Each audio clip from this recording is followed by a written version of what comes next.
TVC, a TV do Correio da Manhã.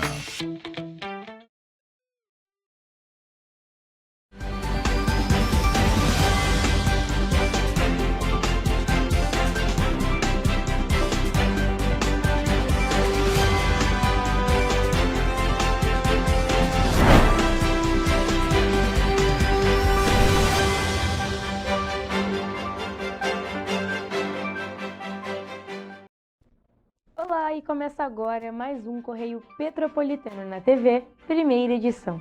Eu sou Mariana Braga e estamos ao vivo dos estúdios da TV Correio da Manhã em Petrópolis, trazendo as principais notícias da região, especialmente para você. Hoje é quarta-feira, 24 de junho, e você vai ver a seguir. Expectativa para terceiro jogo do Brasil é positiva, mas acende alerta para a saúde dos torcedores. Primeiro fim de semana da Bauerfest registra mais de 400 ônibus e vans de turismo e alta na ocupação hoteleira. 26º Batalhão de Polícia Militar registra aumento de prisões e apreensões no primeiro fim de semana da Bauerfest. A associação esclarece interrupção de apresentação na Bauerfest. CPI da Alerj investigará verbas utilizadas na tragédia de 2022 em Petrópolis. Agora, no Correio Petropolitano na TV, primeira edição.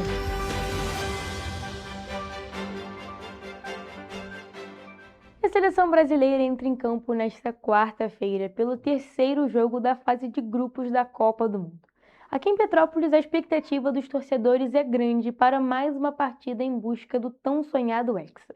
O clima de Copa movimenta a cidade, mas também acende o alerta para os riscos à saúde, principalmente do coração. Apesar de a seleção não ser a favorita ou uma das 3 favoritas, a gente é brasileira, né? Tem que acreditar. Faltando poucas horas para a bola rolar, o assunto entre os torcedores é um só: o desempenho da seleção brasileira.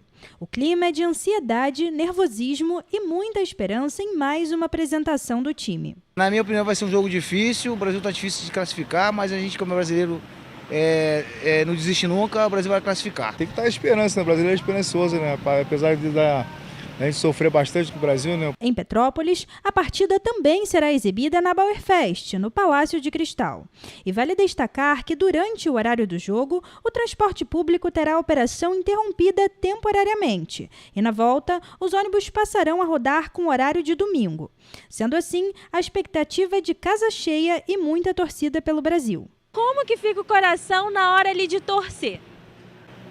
Fica meio que na boca, né? Mas a gente procura tomar um ansiolítico qualquer.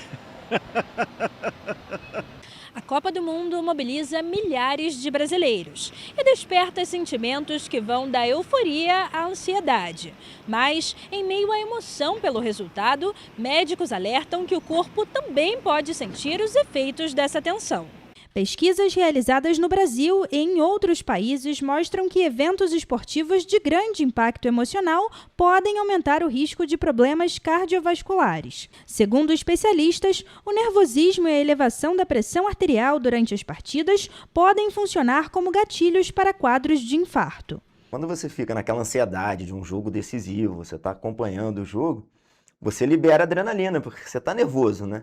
Então isso estimula o coração, pode dar taquicardia, pode te deixar sentir suar frio, tá? Tudo isso são sintomas relacionados ao quadro da ansiedade do jogo decisivo que você está acompanhando. O especialista explica que o infarto nem sempre se manifesta com dor no peito.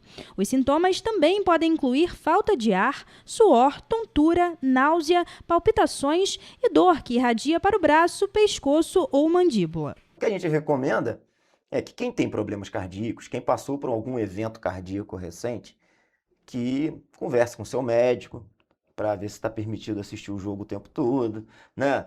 Não deixe de tomar o remédio no dia do jogo, evite bebida alcoólica em excesso, não faça mistura de álcool com energético e torça com paz. A orientação vale principalmente para quem já possui doenças cardiovasculares. Além de manter o uso correto dos medicamentos, os especialistas recomendam evitar excessos com bebidas alcoólicas e alimentos ricos em sal. Assim, o torcedor pode aproveitar a partida com mais segurança e tranquilidade. E falando de coisas que movimentam aqui em Petrópolis, a 37ª Bauerfest começou com muitos visitantes aqui na cidade imperial. Mais de 400 ônibus e vans de turismo passaram na cidade somente no primeiro fim de semana da festa. Além disso, a rede hoteleira registrou mais de 73% de ocupação no primeiro distrito. O número consolida a Bauerfest como um dos principais eventos turísticos do calendário da cidade e também de todo o estado. A tradicional festa do colono alemão começou em Petrópolis e os números do primeiro fim de semana já demonstram que a Bauerfest está entre os principais eventos do calendário turístico da cidade imperial e do estado do Rio de Janeiro. E o movimento registrado nas ruas do município serrano durante o primeiro fim de semana da 37ª edição da Bauer também foi percebido na rede de hospedagem. De acordo com o levantamento realizado pelo Disque Turismo da Prefeitura de Petrópolis, durante o primeiro fim de semana do evento, a taxa média de ocupação hoteleira chegou a 73,67%. No primeiro distrito, a ocupação chegou a 78,18%. Já nos demais distritos, incluindo Correias, Nogueira, Itaipava, Araras, Pedro do Rio e Posse, a média foi de 69,16%. Números que demonstram aí o grande interesse dos visitantes pela nossa cidade por causa da festa. Isso representa geração de emprego, renda, oportunidades, para os hotéis, restaurantes, comércios e diversos produtos e serviços. No total, 404 ônibus e vans de turismo foram direcionados para estacionamentos e pontos de desembarque somente no primeiro fim de semana da Bauerfest. Os pontos permitem que os visitantes tenham acesso facilitado ao centro histórico. A medida busca evitar a concentração de veículos de turismo nas áreas mais movimentadas da cidade imperial. O mais importante é que tudo isso aconteceu com organização, com segurança e valorizando a nossa tradição. É um resultado muito positivo e a expectativa é de que os próximos dias da festa mantenham esse excelente movimento de turistas e visitantes na nossa cidade. A 37ª Bauerfest segue até o dia 5 de julho e a programação completa está no site da Prefeitura em petropolis.rj.gov.br. E o 26º Batalhão de Polícia Militar divulgou o balanço operacional do primeiro fim de semana da Bauer. De acordo com a corporação, não foram registrados casos de letalidade violenta, roubo de veículo ou roubo de carga durante o período. Para garantir a segurança de turistas e dos petropolitanos, o 26º Batalhão reforçou o policiamento durante a realização da 37ª Bauerfest de 2026. E de acordo com o balanço operacional do primeiro fim de semana do evento, houve um aumento no número de prisões e apreensões realizadas pela Polícia Militar no comparativo com o primeiro fim de semana da Bauerfest de 2025. Importante ressaltar que o evento transcorreu de maneira ordeira e sem alterações, reforçando o nosso compromisso com a população petropolitana e com o turismo no reforço da sensação de segurança. As apreensões de entorpecentes também apresentaram um aumento. A quantidade de drogas apreendidas subiu de 512 gramas para 1,4 kg, o que representa um aumento superior a 170%. Já o número de veículos apreendidos passou de 2 para 5, um crescimento de 150% em relação ao mesmo período do ano passado. O balanço considera as ocorrências registradas durante o primeiro fim de semana da Bauerfest em toda a área de atuação do 26º Batalhão de Polícia Militar. Dentro dos indicadores criminais do Sistema Integrado de Metas, não houve nenhum caso registrado de letalidade violenta, roubo de veículo, nem de roubo de carga. Ainda nesse assunto, a Associação dos Grupos Folclóricos Alemães de Petrópolis divulgou na terça-feira uma nota de esclarecimento sobre a interrupção da apresentação do grupo folclórico germânico Begstadt durante a programação da 37ª Bauerfest. Segundo a entidade, o episódio ocorreu em razão de uma falha de comunicação interna entre os setores envolvidos na organização do evento. A manifestação da Associação dos Grupos Folclóricos Alemães de Petrópolis foi publicada um dia após o grupo de dança germânica Bergstadt tornar pública nesta segunda-feira a insatisfação com o encerramento antecipado da apresentação durante a 37ª edição da Bauernfest no último domingo. Na ocasião, o grupo informou que não conseguiu concluir sua participação porque foi orientado a deixar o palco devido ao encerramento das atividades às 10 horas da noite. Os integrantes afirmaram ter deixado o local com um sentimento de profunda frustração e desrespeito, destacando os meses de preparação, ensaios e investimentos dedicados às apresentações folclóricas. Em uma nova nota divulgada nesta terça-feira, a AGEFAP afirma que o grupo folclórico Bergstadt cumpriu integralmente as orientações e a programação estabelecida, sem qualquer responsabilidade pelo ocorrido. A associação reconheceu o desconforto causado aos integrantes e ao público presente. Como forma de reparação, a entidade informou que o Bergstadt terá uma nova oportunidade de se apresentar durante a Bauernfest, permitindo que os dançarinos possam mostrar ao público todo o trabalho desenvolvido ao longo do ano. Até o momento, a data da nova apresentação não foi divulgada. A AGEFAP destacou ainda que atua na defesa e valorização dos grupos folclóricos associados e que não vai permitir situações de desrespeito ou constrangimento aos participantes. A entidade reforçou seu compromisso com a preservação das tradições germânicas e com a valorização daqueles que dedicam tempo e esforço para manter viva a cultura alemã em Petrópolis.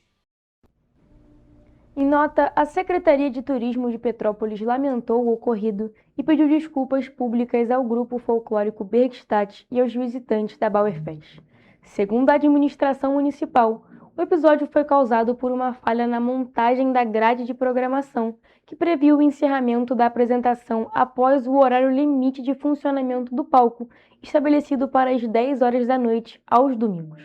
A Prefeitura informou ainda que a equipe responsável pelo fechamento das atividades não tinha conhecimento do conflito de horários e, por isso, seguiu o protocolo previsto para o encerramento do evento.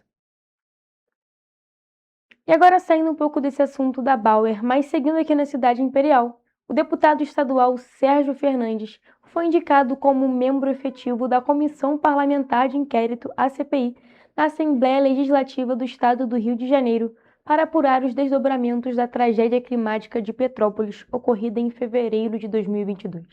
A indicação partiu do líder do Partido Social Democrático, o deputado Luiz Paulo, e foi formalizada no Diário Oficial.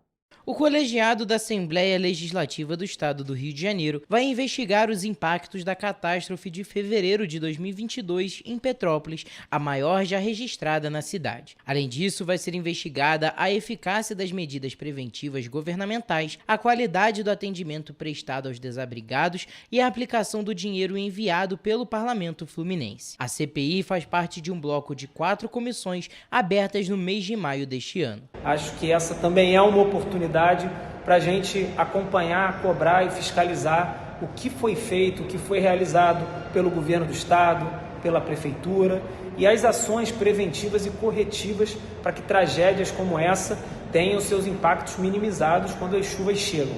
O grupo de investigação conta com 7 parlamentares inscritos e tem um prazo oficial de 90 dias para a execução e encerramento das atividades de auditoria, período que pode ser estendido conforme as regras do regimento interno da Alerj. O foco prioritário da fiscalização dos deputados vai se concentrar no uso de 30 milhões de reais encaminhados pela Alerj para o município de Petrópolis logo após as tempestades de fevereiro e março de 2022. O montante deveria ter sido usado exclusivamente em obras urgentes de reconstrução de vias públicas, em ações assistenciais diretas de socorro às vítimas da tragédia. É muito importante a gente estar atento à utilização do recurso público, mas ao mesmo tempo discutir prevenção e planejamento.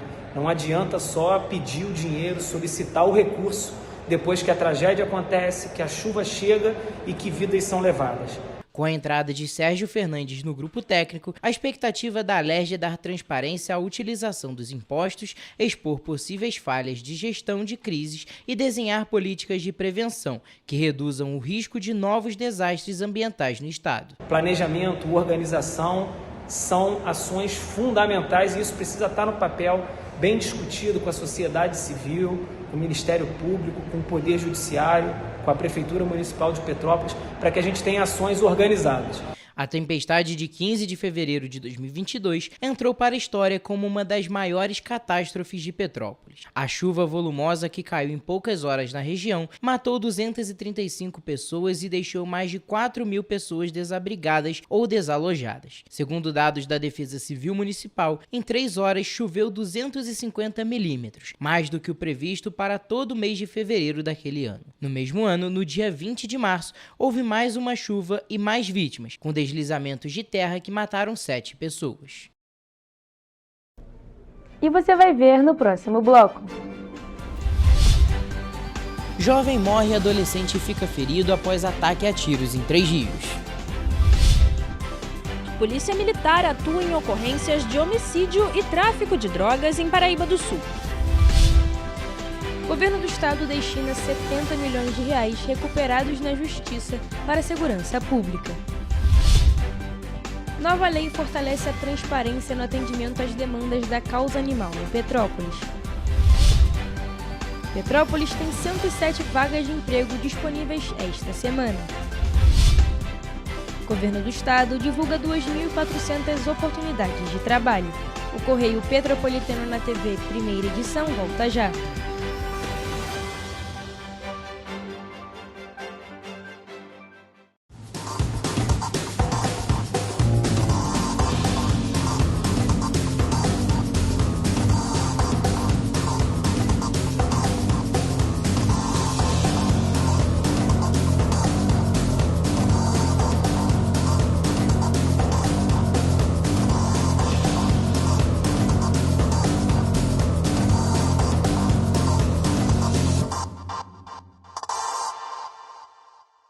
Petrópolis, uma cidade histórica, que agora tem um novo ponto de conexão. O Correio Petropolitano se renovou e leva o que de mais importante acontece na cidade, de maneira mais ágil e acessível. Acesse as notícias de Petrópolis de maneira rápida e prática, onde quer que você esteja. Fique por dentro dos acontecimentos da cidade, da política, da cultura e muito mais. Correio Petropolitano. A informação de qualidade a um clique de distância. Acesse www.correiopetropolitano.com.br. O estado do Rio de Janeiro é com certeza um estado de inspiração. Eu sou mais RJ. E você? Sou mais cultura. Sou mais emprego. Sou mais segurança, com mais polícia nas ruas. O Rio de Janeiro está em alta. Para onde você olha, tem mudança acontecendo. Que orgulho viver aqui. Somos o estado que não para de crescer. Governo do estado do Rio de Janeiro. Enquanto você pensa que poderia ganhar igual aos homens, a Alerj faz. As leis que você precisa, a Alerj faz. Baixe o aplicativo da Alerj e conheça seus direitos.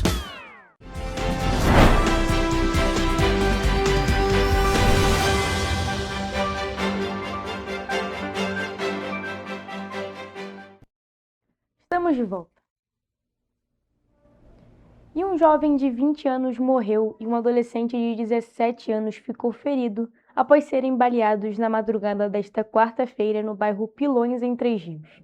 Até o momento, não há informações sobre a autoria ou a motivação do crime. O repórter Gabriel Toledo tem mais informações. De acordo com a Polícia Militar, os agentes foram acionados para uma ocorrência de disparos de arma de fogo na rua Cecília Meireles, no bairro Pilões, em Três Rios, na madrugada desta quarta-feira. Ao chegarem no local, os policiais encontraram as vítimas já caídas no chão. As equipes do Corpo de Bombeiros prestaram socorro ao adolescente, que foi encaminhado ao Hospital de Clínicas Nossa Senhora da Conceição. O estado de saúde dele não foi divulgado. A outra vítima, identificada como Pedro Henrique dos Santos, de 20 anos, foi encontrado sem vida. A área foi isolada para o trabalho da perícia e o corpo foi encaminhado para o Instituto Médico Legal. Até o momento, não há informações sobre a motivação e a autoria do crime. O caso foi registrado na 108ª Delegacia de Polícia, em Três Rios, que investiga o homicídio e a tentativa de homicídio. Gabriel Toledo para a TV Correio da Manhã. Em nota, o Hospital das Clínicas Nossa Senhora da Conceição informou que o adolescente de 17 anos não resistiu aos ferimentos e morreu no local, lá no Hospital das Clínicas, nesta quarta-feira, viu? E agora falando de outra ocorrência policial, mas agora em Paraíba do Sul. Policiais militares atuaram em 2 ocorrências na noite de segunda-feira na cidade. No bairro Habitat, um homem foi morto a tiros e os suspeitos conseguiram fugir. Já no bairro Cerâmica, um homem foi preso por envolvimento com o tráfico de drogas. A repórter Evelyn Carvalhais tem mais informações. No bairro Habitat, os policiais foram acionados após relatos de disparos de arma de fogo. Ao chegarem ao local, encontraram um homem de 46 anos caído no chão. Segundo testemunhas, a vítima conversava com 2 homens que estavam em uma moto, quando um deles efetuou os disparos e fugiu. O SAMU confirmou a morte da vítima ainda no local e o caso está sendo investigado por agentes da 108ª Delegacia de Polícia, em Três Rios. Já no bairro Cerâmica, os policiais prenderam um homem de 29 anos suspeito de envolvimento com o tráfico de drogas. Com ele, os agentes apreenderam 19 pedras de crack, 4 porções de maconha, R$ 698 em dinheiro e um celular. O suspeito foi encaminhado para a 107ª Delegacia de Polícia e permaneceu preso à disposição da Justiça. Eu sou Evelyn Carvalhais para a TV Correio da Manhã. E ainda nesse assunto de segurança pública, o governo do estado do Rio de Janeiro vai destinar 70 milhões de reais recuperados em ações judiciais da Operação Lava Jato para a compra de mais de 10 mil fuzis. O anúncio foi feito pela Secretaria de Segurança Pública e também pela Procuradoria-Geral do Estado.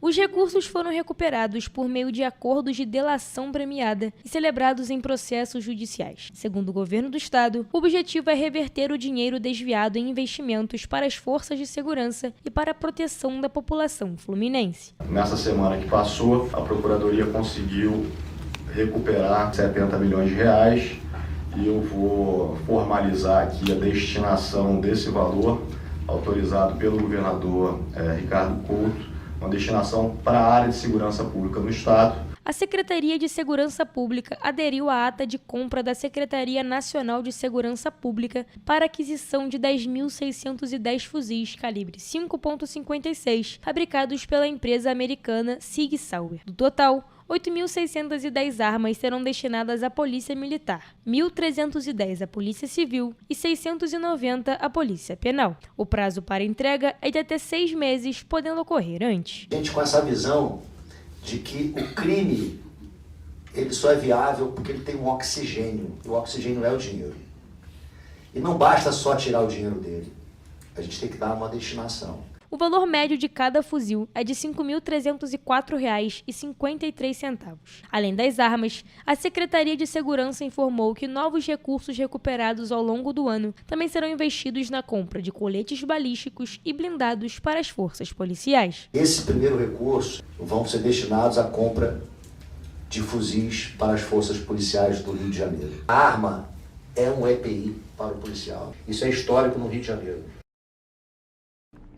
E foi sancionada a Lei nº 9.298 de 2026, que determina a divulgação semanal no portal de transparência da Prefeitura de Petrópolis, a listagem de demandas e denúncias recebidas pela Coordenadoria de Bem-Estar Animal, o COBEA. A legislação busca dar mais transparência na assistência animal aqui na cidade. O texto de autoria da vereadora Gilda Beatriz determina que a publicação deverá informar a data em que a denúncia ou solicitação foi protocolada, assim como as providências adotadas pelo órgão responsável. A medida busca garantir maior transparência nos atendimentos relacionados a casos de abandono, maus tratos e outras demandas ligadas à causa animal. A nova legislação permitirá que cidadãos, denunciantes, órgãos de controle e sociedade em geral acompanhem de forma mais efetiva o andamento das ocorrências registradas junto ao COBEA, fortalecendo a fiscalização e o controle social sobre os serviços prestados. Com a Lei nº 9.298 de 2026, Petrópolis avança na promoção da transparência pública e reforça o compromisso com a causa animal, garantindo assim mais visibilidade às ações realizadas pelo poder público em defesa do bem-estar dos animais. E ainda nesse assunto de política, a Câmara Municipal de Petrópolis promulgou a Lei nº 9.289, que determina a inclusão de livros nas cestas básicas distribuídas por meio do Centro de Referência da Assistência Social, que é o CRAS. A iniciativa tem como objetivo estimular o hábito da leitura, ampliar o acesso ao livro, apoiar processos de alfabetização e fortalecer o conhecimento cultural da população, com ênfase na valorização da leitura brasileira e de seus autores.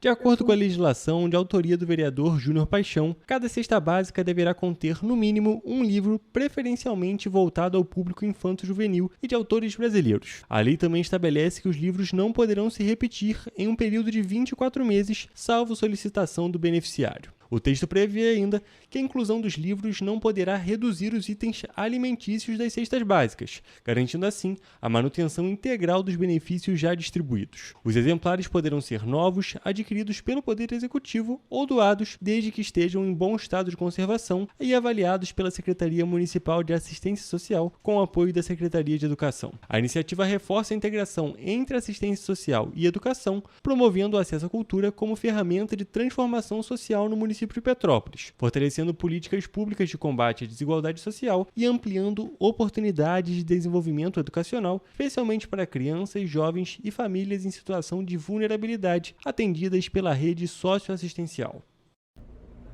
E agora, mudando de assunto e falando sobre oportunidades, a Prefeitura de Petrópolis está com 107 vagas de trabalho abertas no balcão de empregos nesta semana.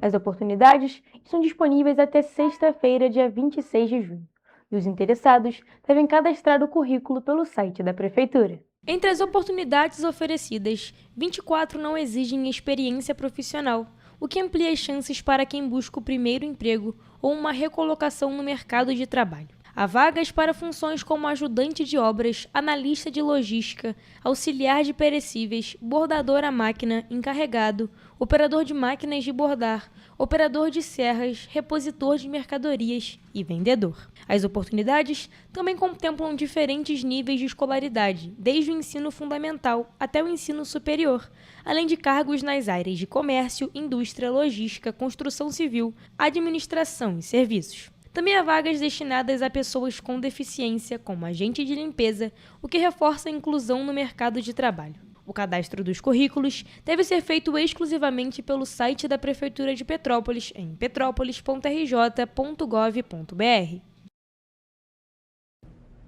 E agora, indo para o Rio de Janeiro, o governo do estado também está divulgando nesta semana 2.407 oportunidades de emprego formal, estágio e jovem aprendiz captadas pela Secretaria de Trabalho e Renda.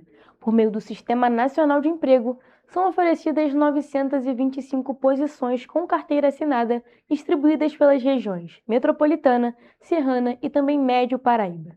Já para quem busca estágio ou uma chance como jovem aprendiz, existe um total de 1.482 ofertas por meio do Centro de Integração Empresa-Escola. Na região metropolitana do Rio de Janeiro, a remuneração das funções varia de 2 a 3 salários mínimos, em oportunidades como motorista de ônibus rodoviário, operador de telemarketing receptivo, ajudante de carga e descarga, entre outros. Para pessoas com deficiência foram captadas 137 vagas de emprego exclusivas. No Médio Paraíba, são 54 oportunidades, com remuneração de 1 a 2 salários mínimos. Já na região serrana, as 134 oportunidades captadas estão concentradas no município de Teresópolis. A remuneração varia de 1 a 2 salários mínimos para diferentes funções de trabalho. De acordo com o Observatório do Trabalho, 52,1% dos empregadores pedem o ensino médio completo e 37,1% o ensino fundamental completo. Além disso, 61,7% das vagas de trabalho exigem experiência prévia. A pasta do emprego estadual lembra que, para se inscrever ou atualizar o cadastro, é necessário comparecer a uma unidade do Cine com documentos de identificação civil, carteira de trabalho, PIS/PASEP/NIT/NIS e CPF. O endereço das unidades e todos os detalhes das vagas oferecidas podem ser encontrados no painel interativo de vagas, disponível no site rj.gov.br/trabalho. E você vai ver no próximo bloco.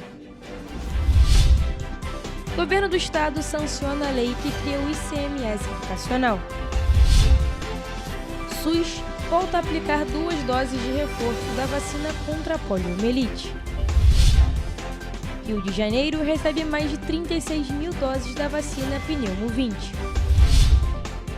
Desenrola 2.0 registra mais de 17 mil operações em pouco mais de um mês.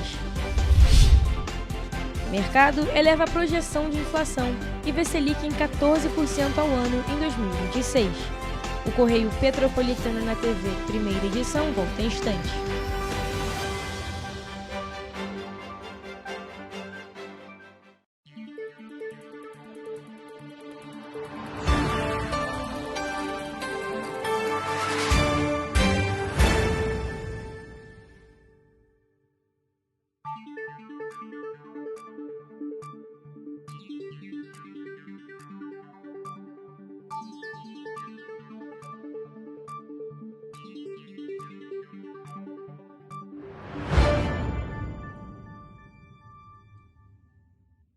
Correio da Manhã, o grupo de comunicação que mais cresce no Brasil.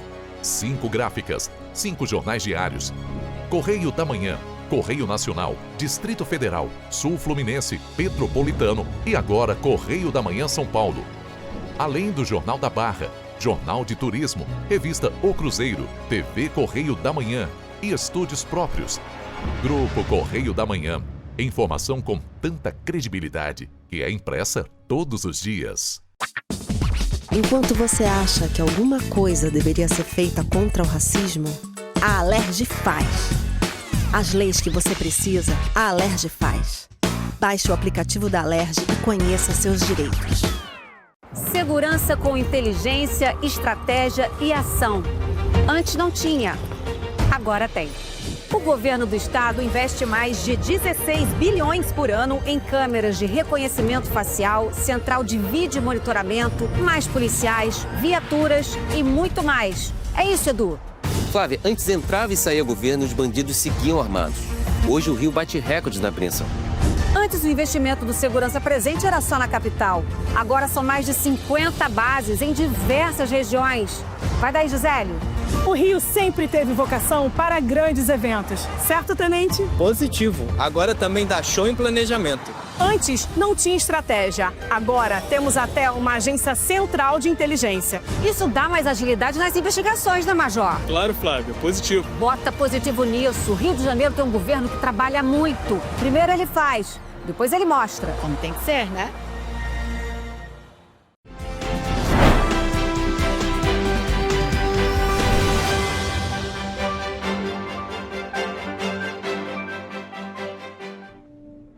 Estamos de volta.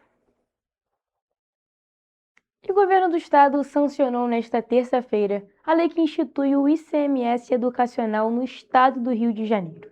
A medida adequa à legislação fluminense à determinação da Constituição Federal e estabelece novos critérios para a distribuição de parte da arrecadação do ICMS aos 92 municípios fluminenses, vinculando os repasses a indicadores de melhoria da educação pública.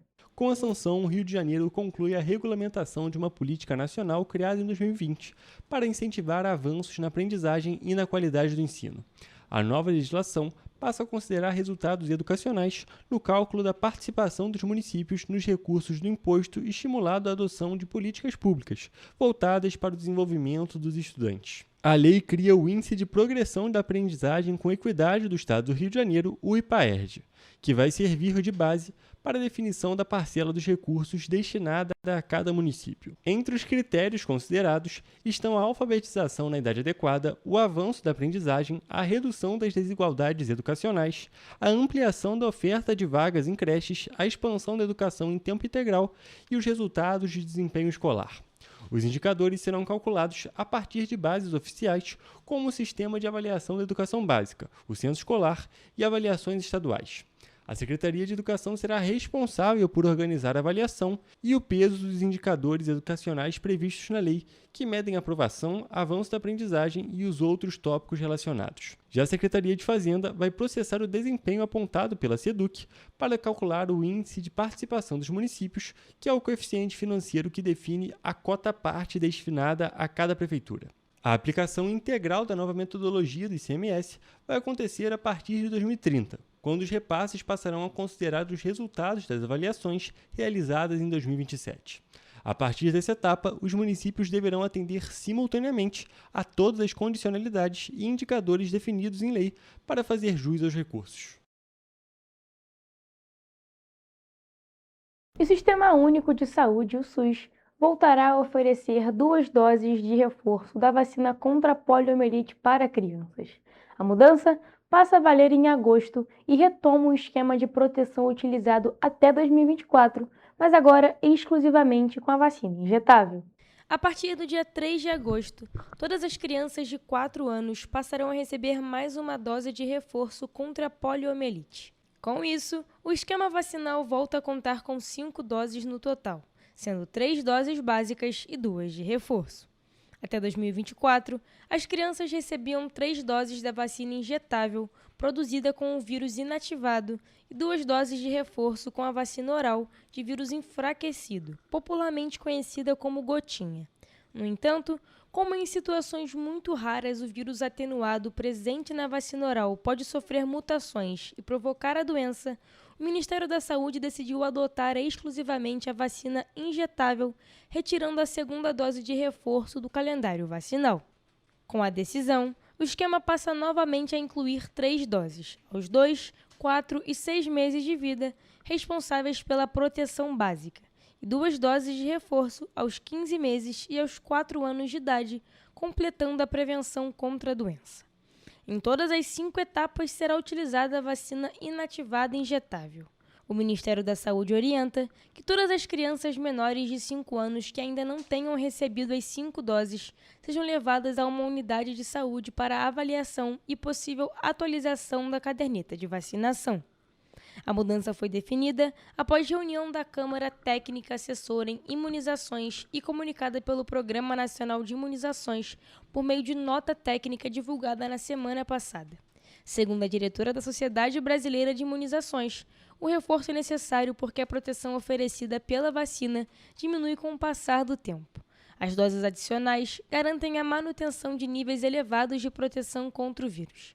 A especialista destaca ainda que a vacinação é prioritária para crianças menores de 5 anos, porque essa faixa etária apresenta maior risco de desenvolver formas graves da doença. Em situações de surto, porém, a imunização também pode ser indicada para adultos. Vale destacar que o Brasil não registra casos de poliomielite há 37 anos e recebeu em 1994 o certificado de área livre de circulação do vírus. Apesar disso, a doença ainda circula em alguns países e a vacinação continua sendo a única forma eficaz de prevenir novos casos e evitar retorno de surtos. Entre 1968 e 1989, o Brasil registrou mais de 26 mil infecções por poliomielite. Na maioria dos casos, o vírus causa sintomas leves, mas pode atingir o sistema nervoso central e provocar paralisia ou até mesmo a morte. Por isso, a doença também é conhecida como paralisia infantil. E ainda falando sobre saúde, o estado do Rio de Janeiro recebeu um lote inicial com 36.700 doses da vacina Pneumo-20, o novo imunizante incorporado ao SUS para proteger crianças de até 5 anos contra doenças graves causadas pela bactéria pneumococo, como pneumonia e também meningite. As doses já estão disponíveis para distribuição nos municípios fluminenses e fazem parte das primeiras 573.700 unidades enviadas pelo Ministério da Saúde aos estados. A Pneumo-20 oferece proteção contra 20 sorotipos da bactéria responsável por infecções graves, o que amplia a cobertura em relação às vacinas utilizadas anteriormente no Sistema Único de Saúde. Segundo o Ministério da Saúde, mais de 6.100.000 doses devem ser distribuídas em todo o país ao longo deste ano. A vacina será aplicada em crianças menores de 5 anos que ainda não completaram o esquema vacinal e também faz parte de uma transição gradual que, no futuro, deve substituir as formulações anteriores utilizadas pelo SUS. A expectativa é que a ampliação da cobertura vacinal ajude a reduzir casos graves e óbitos relacionados à doença pneumocócica, além de diminuir a necessidade de internações e tratamentos de alta complexidade na rede pública de saúde. E agora, mudando de assunto, mais de 17 mil operações com recursos do Fundo de Garantia do Tempo de Serviço, que é o FGTS, já foram utilizadas para o pagamento de dívidas por meio do programa Desenrola 2.0. Os dados foram divulgados pelo Ministério do Trabalho e Emprego. Segundo o balanço, o valor médio sacado pelos trabalhadores para quitar débitos com instituições financeiras foi de R$ 604,73. A segunda fase do programa conta com uma reserva de R$ 10.300.000 para auxiliar na regularização de dívidas. A iniciativa tem como objetivo facilitar a negociação entre devedores e credores, oferecendo descontos e condições de pagamento mais favoráveis com juros reduzidos. O Ministério também divulgou dados relacionados ao saque aniversário do FGTS. A liberação de valores que estavam bloqueados beneficiou 14.600.000 trabalhadores com contratos encerrados ou suspensos entre 2020 e 2025. De acordo com a pasta, foram liberados 16 bilhões e 700 milhões de reais para este público. Desse total, 14 bilhões e 900 milhões de reais já foram efetivamente pagos aos beneficiários. Outro dado apresentado pelo governo se refere aos saques extraordinários do FGTS. Desde 2023, o volume total liberado nessa modalidade soma 34 bilhões e 700 milhões de reais. Os saques extraordinários são autorizados pelo governo federal em situações específicas, como crises econômicas, pandemias, emergências ou ações voltadas ao estímulo da economia. Nessas ocasiões, a liberação dos recursos busca ampliar o poder de compra da população e movimentar o consumo. E um levantamento do Instituto de Estudos Estratégicos de Petróleo, Gás Natural e Biocombustíveis aponta que os preços da gasolina e do diesel subiram menos no Brasil do que na média internacional nos últimos meses. O estudo analisou o impacto das tensões no Oriente Médio sobre o mercado de combustíveis. Entre 23 de fevereiro e 8 de junho, a gasolina registrou alta média de 17,5% no mundo, enquanto no Brasil o aumento foi de 4,9%. No caso do diesel, a média internacional chegou a 23,3% contra 13,6% no mercado brasileiro. O levantamento também mostra que a pressão sobre os preços dos combustíveis foi menor no Brasil do que em países como Estados Unidos e Argentina, que registraram reajustes mais expressivos no mesmo período. Segundo o Instituto, a política de preços e as medidas adotadas pelo governo federal contribuíram para reduzir os impactos da alta internacional do petróleo sobre o consumidor brasileiro. O estudo alerta, no entanto, que a estabilização dos preços depende de ações de longo prazo para reduzir a exposição do país à volatilidade do mercado internacional.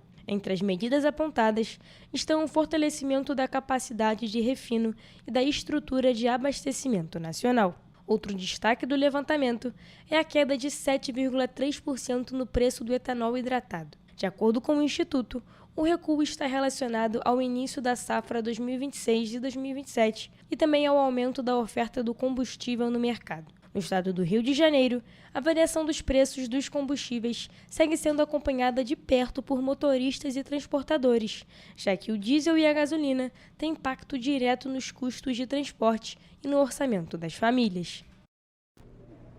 E a previsão do mercado financeiro para o Índice Nacional de Preços ao Consumidor Amplo, IPCA, que é tido como referência oficial da inflação no país, passou de 5,3% para 5,33% este ano.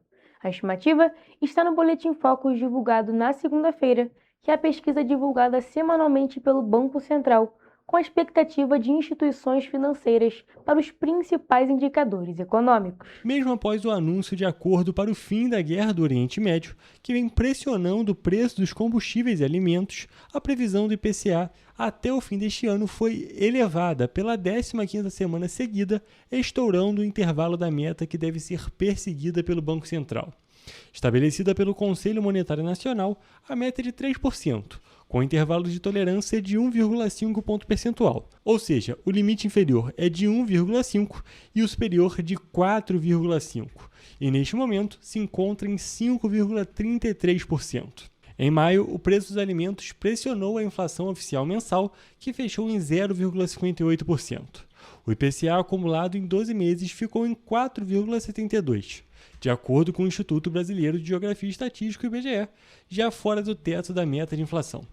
Para 2027, a projeção da inflação subiu de 4,1% para 4,15%, Já para 2028 e 2029, as estimativas são de 3,7% e 3,5%, respectivamente.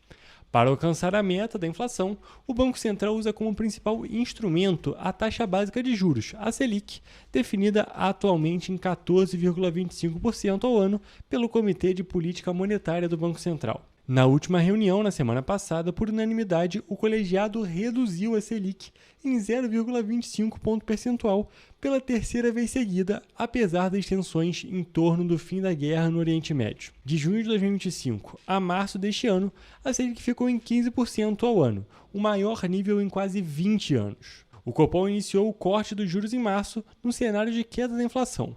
No entanto, a guerra no Oriente Médio, que se refletiu no aumento dos preços de combustíveis e de alimentos, dificultou a queda na taxa em ritmo mais elevado. Nessa reunião, o Copom apontou a permanência de incertezas sobre os termos do acordo para cessar os conflitos armados e as consequências dos efeitos já materializados como determinantes para a decisão de reduzir a Selic. O comitê informou ainda que o tamanho total do ajuste dos juros dependerá dos próximos dados econômicos, com o objetivo de garantir que a inflação volte à meta. Nesta edição do Boletim Focus, os analistas de mercado elevaram a estimativa para a taxa básica de juros até o fim de 2026, de 13,75% ao ano para 14%. O próximo encontro do Copom para definir a Selic será nos dias 4 e 5 de agosto, quando, para o mercado, deverá ocorrer a última redução do juro no ano. Nós vamos agora para o último e rápido intervalo, mas não saia daí, porque você vai ver no próximo bloco. Brasil deve criar centro para enfrentar emergências em saúde. O Correio Petropolitano na TV, primeira edição, volta já.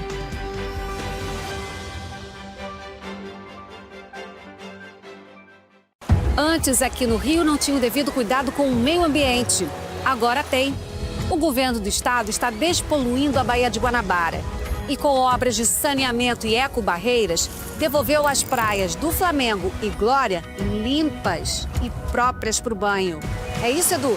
E tem mais. Antes o Rio não tinha combate ao desmatamento e nenhum programa de reflorestamento. Agora, o governo do estado fez a recuperação do ecossistema florestal e marinho. Gisélia, com você. Você lembra o que acontecia aqui quando chovia? Aqui, ó, alagava tudo.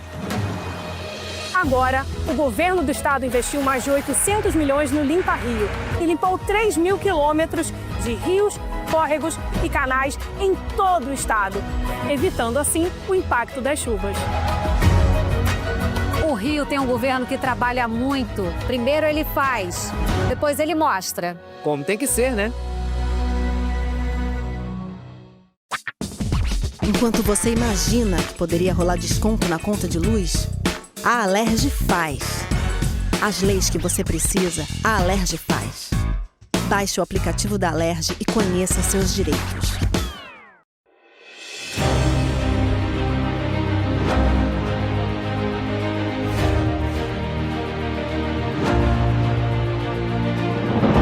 Não é jornalismo de direita, é jornalismo direito. Correio Petropolitano. Tudo que seu jornal não deveria ter deixado de ser. Todos os dias, em uma banca perto de você.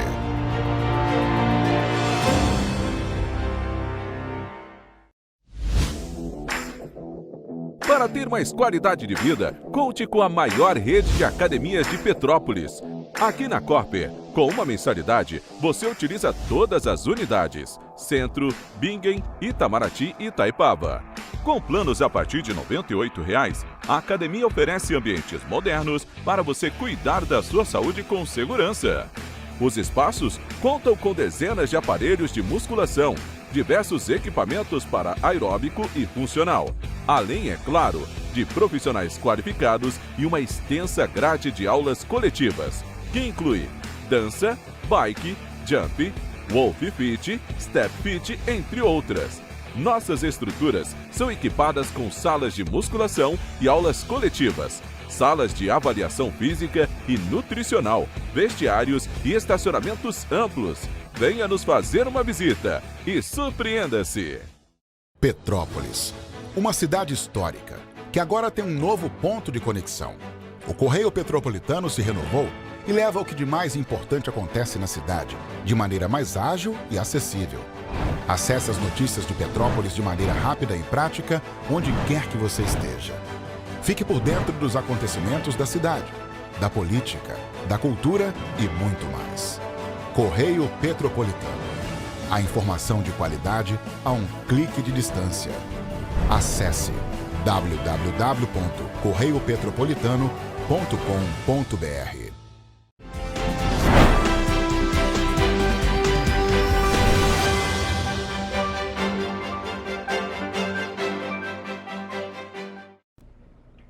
Estamos de volta. Olha só, gente, o Brasil deve criar até o fim deste ano um centro nacional voltado ao enfrentamento de emergências em saúde pública. A proposta é fortalecer a prevenção e a resposta a epidemias, pandemias e outras crises sanitárias.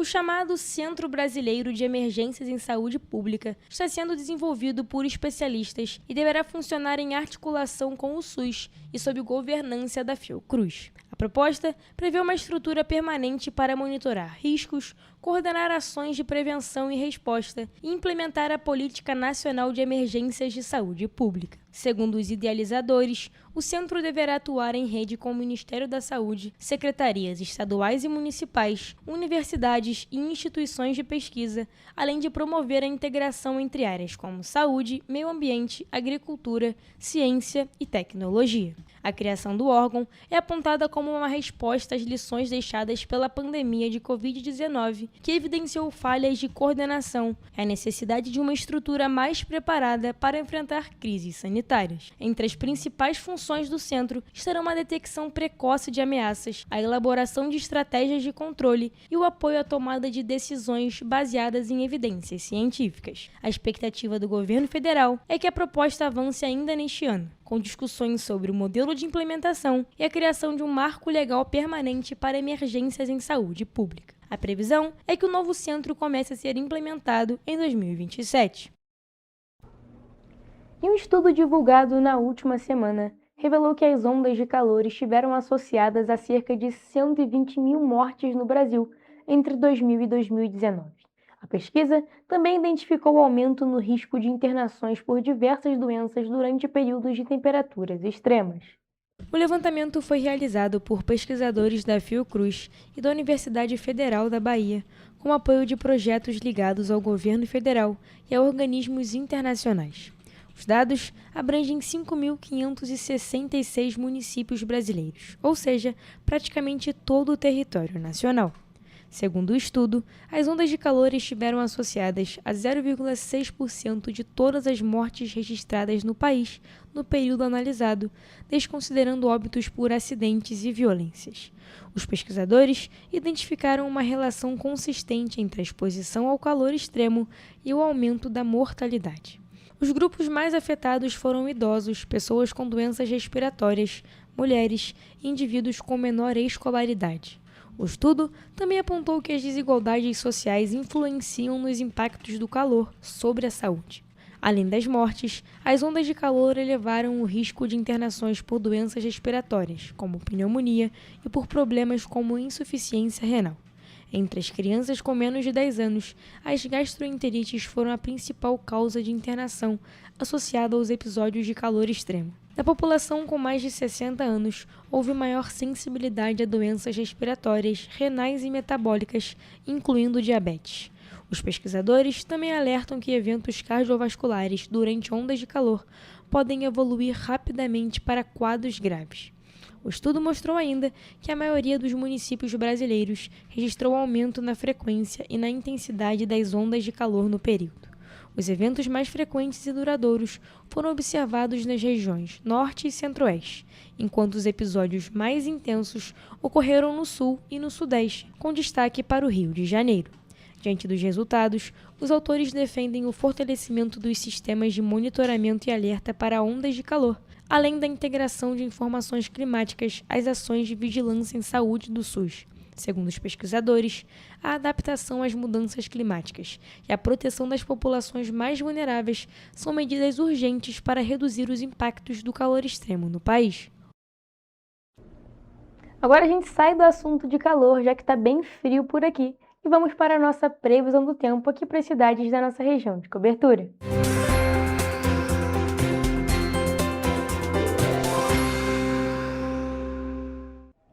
Olha, gente, já adianto aqui que por causa da frente fria que está atuando sobre o sudeste, a previsão para amanhã tem chuva e muito frio aqui para as cidades da nossa região de cobertura. Em Nova Friburgo, a quinta vai ser de sol com algumas nuvens e com chuva passageira. À noite, com muitas nuvens, mas com tempo firme. Os termômetros variam entre a mínima de 15 e a máxima de 17 graus. Em Teresópolis, o dia já vai ser diferente. A chuva já aparece pela manhã e à tarde pode ocorrer aberturas de sol, mas com pancadas de chuva que seguem até a noite. As temperaturas variam entre a mínima de 15 e a máxima de 16 graus. Aqui em Petrópolis, a quinta vai ser bem parecida. O dia vai ser chuvoso pela manhã, com aberturas de sol à tarde e pancadas de chuva que vão até a noite. Os termômetros quase não vão variar também, ficando entre 14 de mínima e 15 graus de máxima. Agora, mudando de região, em Paraíba do Sul, a quinta-feira vai ser de sol com pancadas de chuva pela manhã e com muitas nuvens à tarde. À noite, o tempo fica firme. Os termômetros variam entre a mínima de 17 e a máxima de 21 graus. E para finalizar, em Três Rios a previsão indica um dia de sol com muitas nuvens e com períodos de céu nublado, e à noite também com pancadas de chuva. As temperaturas variam entre a mínima de 18 e a máxima de 21 graus. E essa foi a previsão do tempo para as cidades da nossa região de cobertura para esta quinta-feira.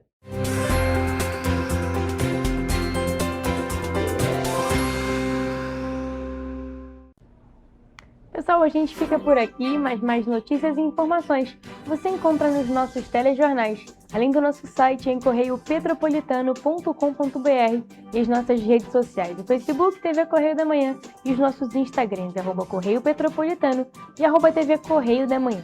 Siga a gente para se manter sempre informado. E olha, a participação de vocês através do envio de denúncias é muito importante.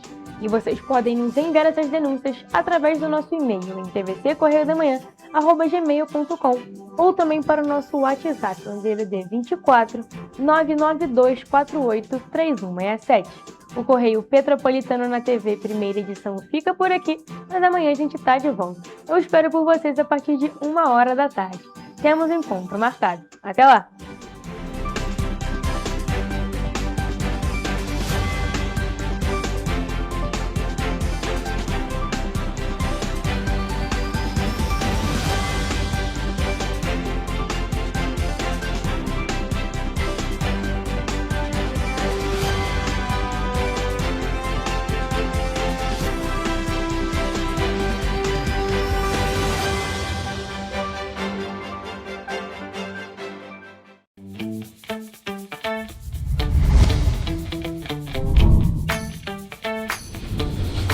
TVC, a TV do Correio da Manhã.